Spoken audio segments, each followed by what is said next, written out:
Friends, இன்றைக்கி நாம் என்ன பண்ண போகிறோம்னா முட்டை பாஸ்தா பண்ணலாம். அது எப்படி பண்ணலான்னு பார்க்கலாம். ஃபஸ்ட்டு பாஸ்தாவை சுட தண்ணியில் போட்டு வேவிச்சு எடுத்துக்கோங்க. வாங்க வேவிச்சு எடுக்கலாம். ஃப்ரெண்ட்ஸ், பாஸ்தா வேவிச்சு எடுத்தோடனே தாளிக்கிறதுக்கு தேவையான பொருட்கள்: பெரிய வெங்காயம், கருவேப்பிலை, தக்காளி, பச்சை மிளகா, அதுக்கப்புறம் நான் இஞ்சி பூண்டு உளிச்சு வச்சுருக்கேன். ஃப்ரெண்ட்ஸ், இதை நீங்கள் அரைச்சிக்கோங்க. ஃபஸ்ட்டு இவ்வளோ தேவைப்படாது, உங்களுக்கு தேவைக்கேற்ப இஞ்சி பூண்டு போட்டுக்கோங்க. நான் இதையும் அரைச்சிட்டு வந்துடலாம். ஃப்ரெண்ட்ஸ், சுடு தண்ணி வைக்கலாம். சுடு தண்ணி நல்லா கொதிஞ்ச வாட்டி பாஸ்தாவை எடுத்து போடலாம். ஃப்ரெண்ட்ஸ், தண்ணி கொதிச்ச உடனே நம்ம பாஸ்தாவை போட்டுக்கணும். ஒரு 5 நிமிஷம் அந்த சுடு தண்ணியிலே வைங்க. ஃப்ரெண்ட்ஸ்,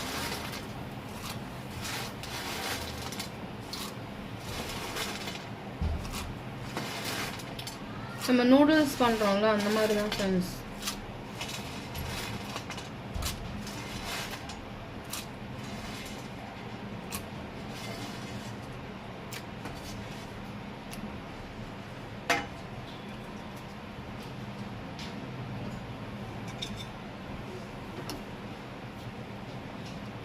இப்போ எப்படி இருக்குது? இன்னும் ஒரு 5 நிமிஷம் கழித்து பார்க்கலாம். ஃப்ரெண்ட்ஸ், இப்போ பாருங்கள், பாஸ்தா நல்லா வெந்துருச்சு.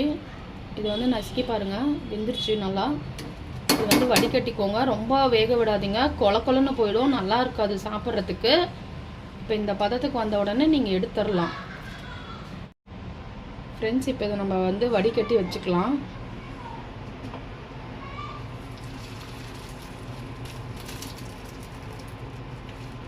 நல்லா ட்ரையாக எடுத்துக்கோங்க.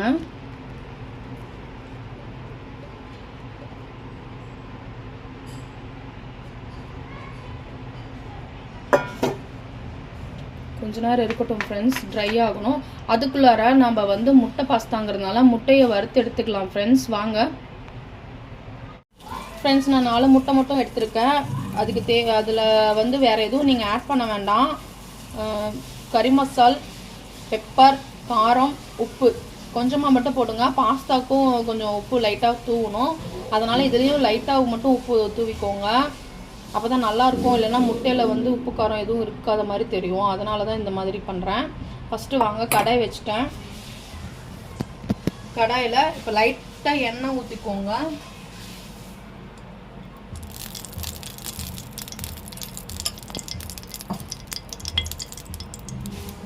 எண்ணெய் காஞ்ச உடனே முட்டையை உடச்சி ஊற்றிக்கோங்க.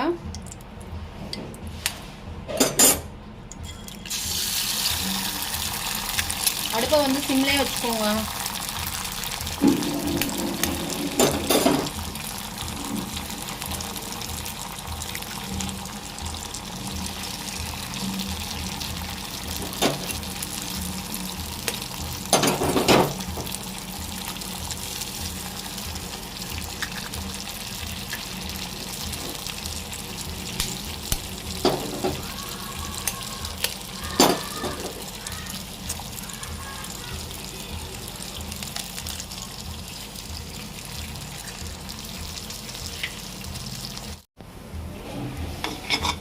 ஃப்ரெண்ட்ஸ், இங்கே பாருங்கள், குட்டி குட்டி பாலாட்டம் வந்திருக்கு. ஆனால் இன்னும் கொஞ்சம் நேரம் இருக்கணும். இப்போ எடுக்க வேண்டாம். இன்னும் ஒரு 2 செகண்ட் நல்லா கிண்டி விடுங்க.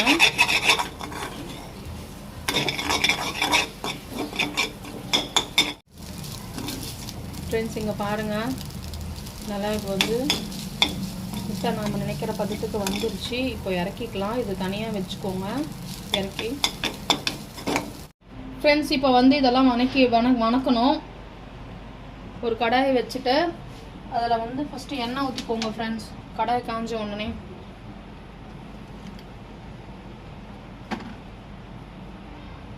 எண்ணெய் காஞ்ச வாட்டி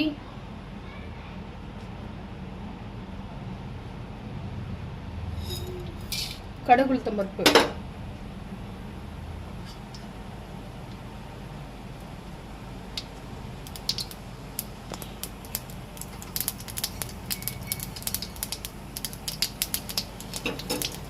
கடுகு, உளுத்தம் பருப்பு நல்லா பொரிஞ்ச வாட்டி ஆனியன்,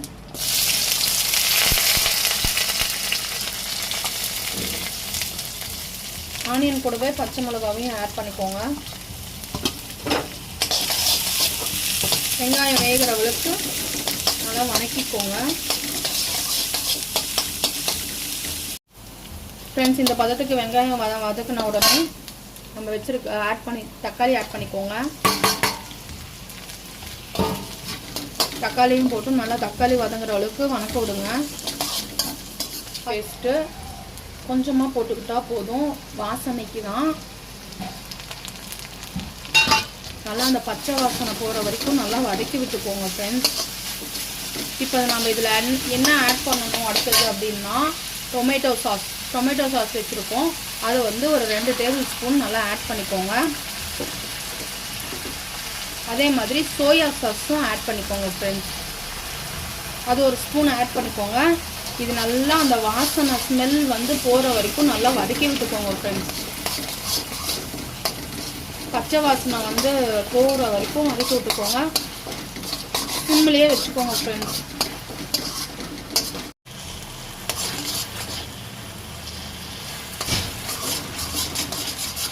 ஃப்ரெண்ட்ஸ், இது இன்னும் கொஞ்சம் நேரம் இருக்கணும்.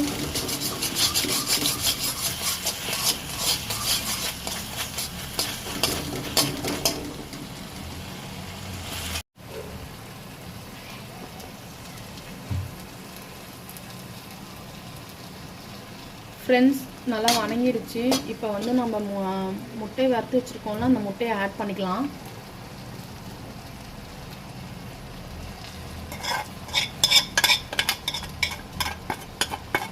முட்டையை ஆட் பண்ண உடனே நல்லா கிளறி விட்டுக்கோங்க ஃப்ரெண்ட்ஸ்.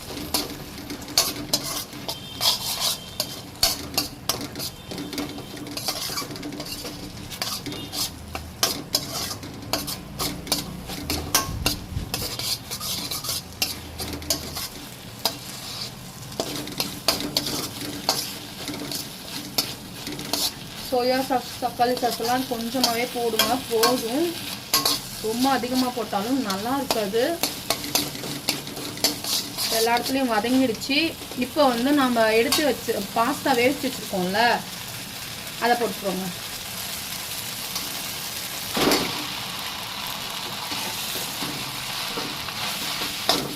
நல்லா உடச்சி விடுங்க ஃப்ரெண்ட்ஸ்.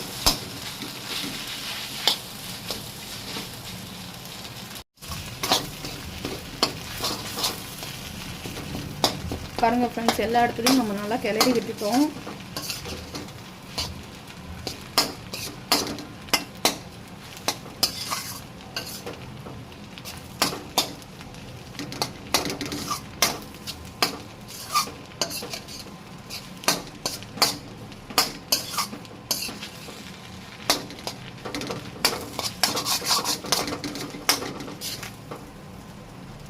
அவ்வளோதான் ஃப்ரெண்ட்ஸ், இப்போ நம்ம இறக்க போகிறோம். ஃப்ரெண்ட்ஸ், சுட சுட முட்டை பாஸ்தா ரெடி ஆயிடுச்சு. நீங்களும் உங்கள் வீட்டில் ட்ரை பண்ணிட்டு எப்படி இருந்துச்சுன்னு கமெண்ட் பண்ணுங்கள், லைக் பண்ணுங்கள், ஷேர் பண்ணுங்கள், மறக்காமல் எங்கள் சேனலை சப்ஸ்கிரைப் பண்ணிடுங்க. பாய்.